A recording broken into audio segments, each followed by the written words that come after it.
Kwa majina anaitwa Prof. Kelvin Alex Magandula, ni mwanachuo wa CBE kampasi ya Mwanza. Leo hii nashiriki katika shindano la wazo bunifu la kiuchumi katika hali ya kuweza kuikomboa nchi yetu, kuweza kuifanya isonge mbele katika suala la kiuchumi. Kauli mbiu ya shindano hili ni wana tunafikiri, taifa linasonga.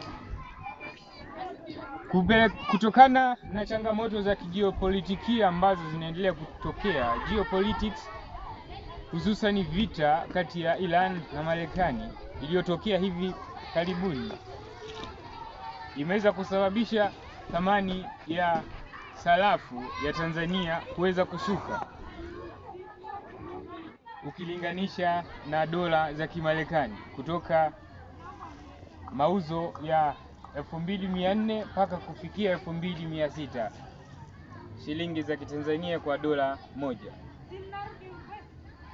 Zifuatazo ni njia ambazo zinaweza kurejesha hali ya sarafu ya Tanzania na uchumi wake kwa ujumla kuweza kuwa kama ilivyokuwa mwanzo. Kwanza kabisa ni kuintroduce bidhaa mbadala ambazo zita replace importation of external goods which requires dollars in exchange with Tanzanian shillings, that keeps on hindering the economic prosperity of Tanzanian currency. Njia nyingine ni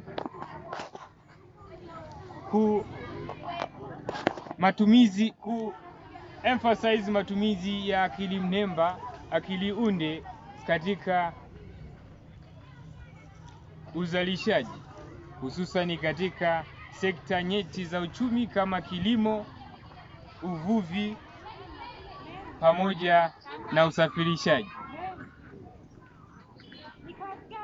Katika utunzaji wa mazao